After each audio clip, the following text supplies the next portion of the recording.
Hello everybody, in this new video we will show you how to make Thor's new weapon, Stormbreaker. To start off with Stormbreaker, we made these three templates, which is the axe head, the center, and the hammerhead. The centerpiece itself is almost 7 inches tall. From blade to base, the axe head is about 8 1/4.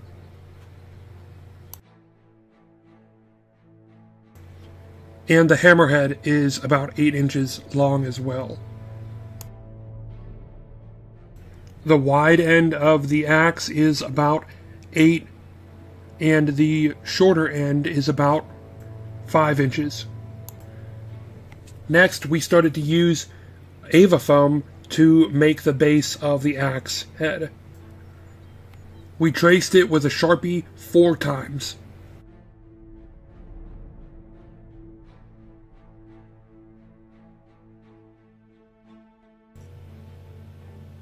After that, we cut them out with X-Acto knives.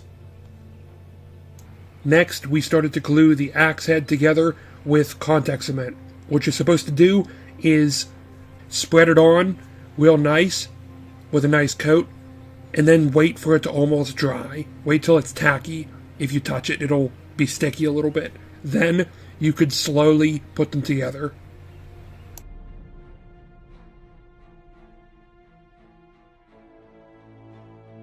Or you can do what we did for the center of the axe head and just do hot glue for every layer. When sanding off this much material, make sure to switch out old Dremel heads to newer Dremel heads so you can sand with more efficiency. Make sure to get yourself any kind of respirator. Take it nice and easy and start sanding the edges so they're pretty smooth. Next, we had cut apart the template so we can find out where the bevel is on the axe head.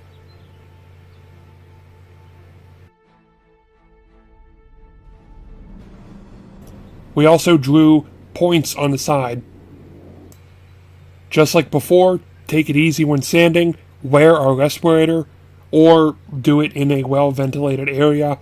And just remember, you're going to be taking off a lot of material, so don't be afraid to go at it pretty good. When the sanding with the Dremel is done, you will see that there are indents and imperfections. You can go over these with some light sanding with sandpaper.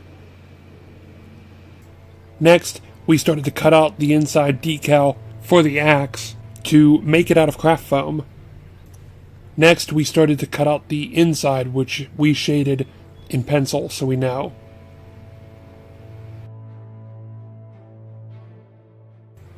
We decided before we moved any further that we would just test fit it on the axe head just to see if it fits real quick.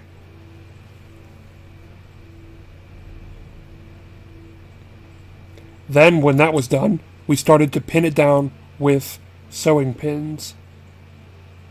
And of course, tracing it with a Sharpie marker.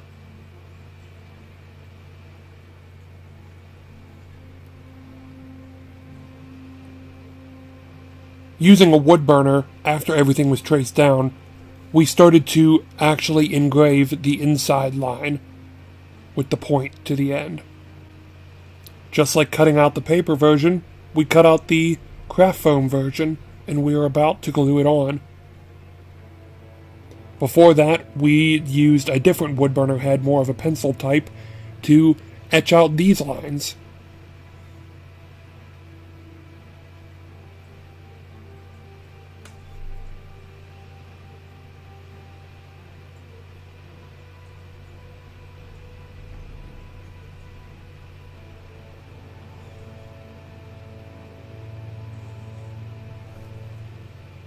Using hot glue, we glue the design on inch by inch.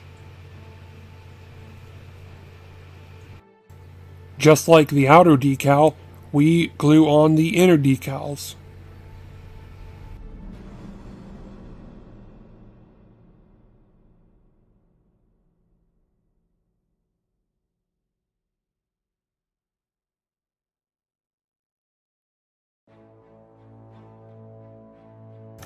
Now, splitting the template up even further to the top left corner, we actually start to cut straight through the paper to try to get the decal lines to go directly to the foam, and then we can cut into the foam after that. And there are the guidelines. Then, after using the X-Acto knife, we traced over the lines with a wood burner.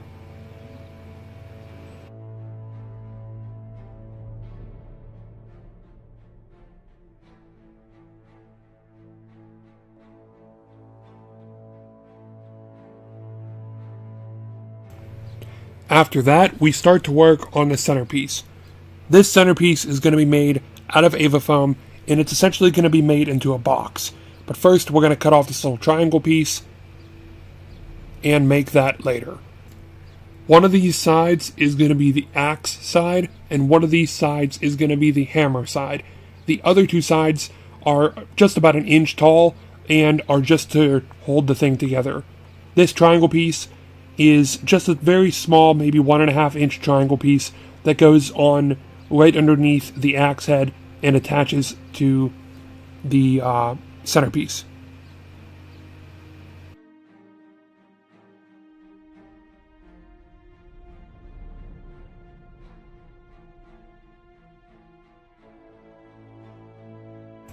Using an X-Acto knife, we also etched in these little decals, which will be opened up later with a heat gun. After this centerpiece box was fully glued together, we got a piece of PVC pipe that was slightly smaller than the actual base handle, and we made sure it fit around that said pipe. Here is the setup of the top of the handle. This piece of PVC pipe goes inside the base. This box goes over top.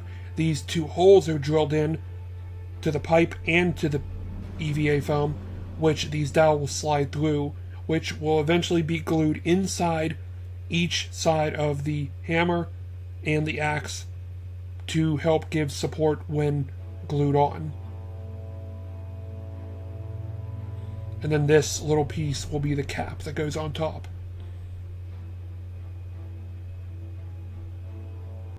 So we changed some stuff up a little bit.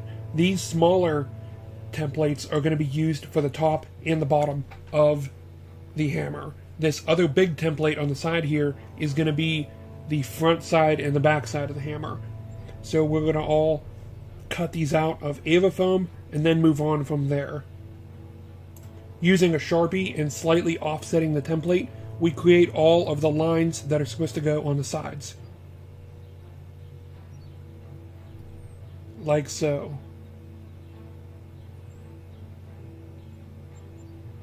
Then we have to cut down the center to make this 2 complete pieces.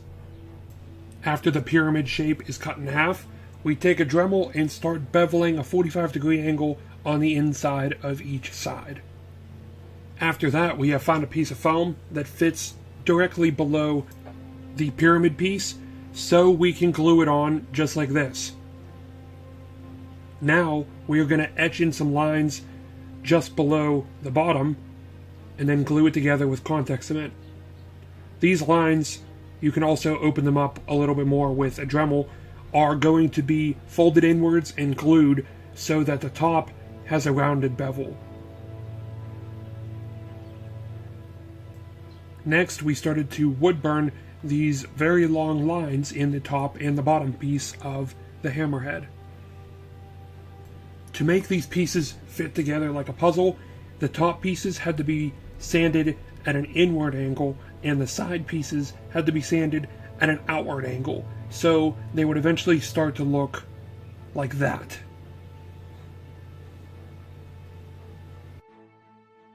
When it's all glued together, you have this funny looking piece that we made a cap for on the bottom and a cap for on the top, and as you can see, we're just trimming the base and then we're about to add the top just with some contact cement, just like usual.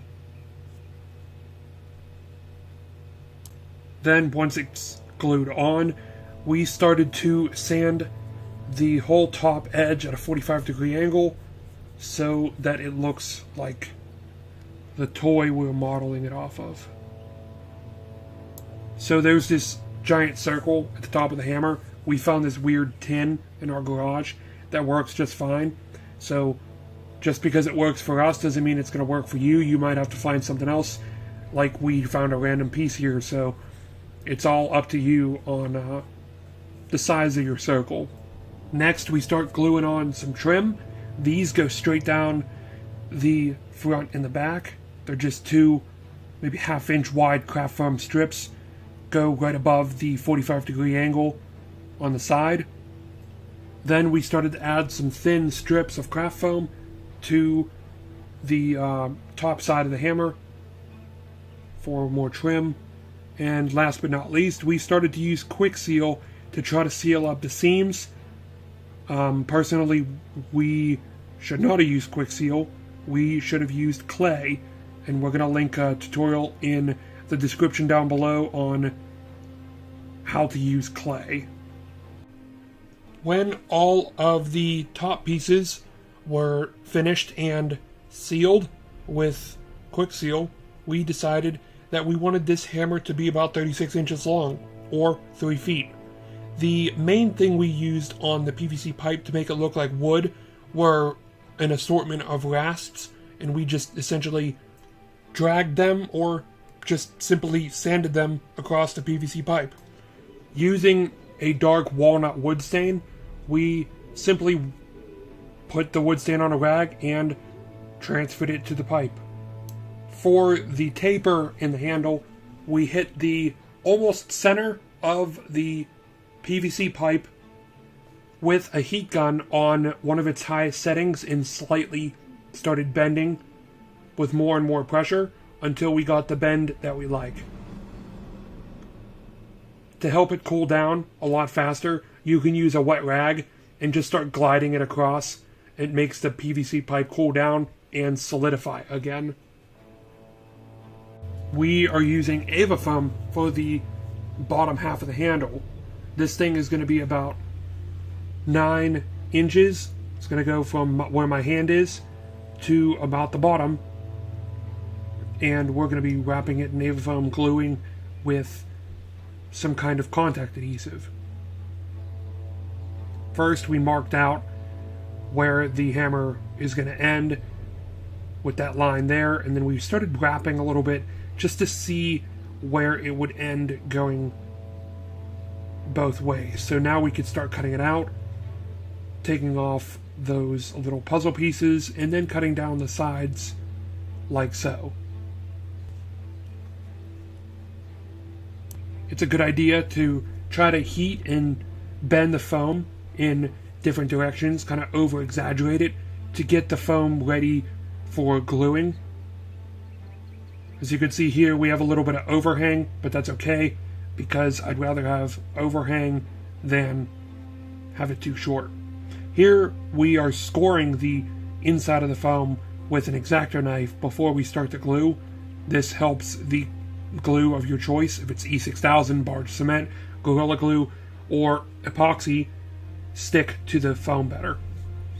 After gluing down the handle and waiting a day, we started to sand the handle because it's all uneven on the edge. So we started using a Dremel and just started to flatten out the edge as flat as possible.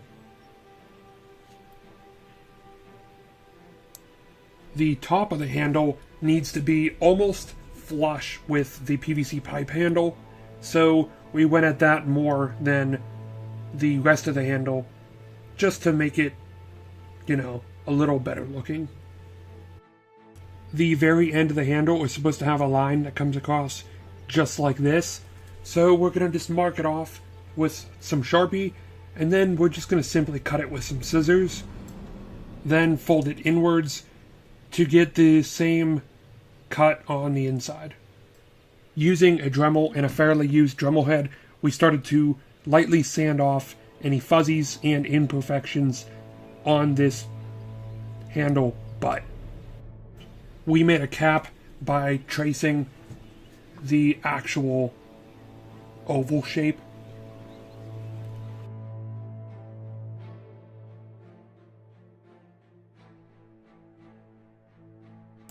Then simply gluing it in with hot glue. Just like the side of the handle, we used a Dremel head to make the actual handle butt smooth and flush. To make it look more like a wooden handle, we actually just used a Dremel head and kind of tore up the edges a little bit. Also, making it look a little more like wood, we used a wood burner and an X-Acto knife to open up lines that look like wood grain. Then using a heat gun to open up the X-Acto knife lines. Last but not least, we added some clay to this seam, and then we're just going to start painting the Ava foam this brownish burnt umber color, trying to get it to match the wood stain as much as possible. For the very tip of the handle, the exact top, I took a little piece of PVC pipe that's already wood stained and started cutting a lot of random lines in it with a coping saw. Next, we had decided to heat up the PVC pipe with a heat gun and then actually twist it with pliers, and then eventually we even decided to throw it in a vise and actually try to squeeze this shut to make it look like a point. When it comes to painting the hammerhead, the center, and the axe head, we just used some simple Rust-Oleum gunmetal spray paint and did a couple coats on each piece to make sure that it was fully painted. For the decals on the silver parts, we laid down some white acrylic and then started lightly putting over silver acrylic to make it look like a bright silver. We had used E6000 and put them around the wooden dowels before putting the dowels into each side of the hammer. Eventually using hot glue when the E6000 solidified enough for more support. Checking for which side the hammer side is on and which side the bend is on, because they're supposed to be on the same side, we decided that's how we're going to glue the head on. When it came to making the wrappings around the head, we used these side pieces that come in Ava foam packs. We cut off all these little pieces, glued 3 of them together, rounded them off with a Dremel, etched in some wood grain, and heated the wood grain so they pop. And even painted them the same color as the foam handle. And that's it. Thor's new weapon, Stormbreaker. Make sure to like, comment, and subscribe if you like this video, and make sure to have a nice day. Thank you for watching.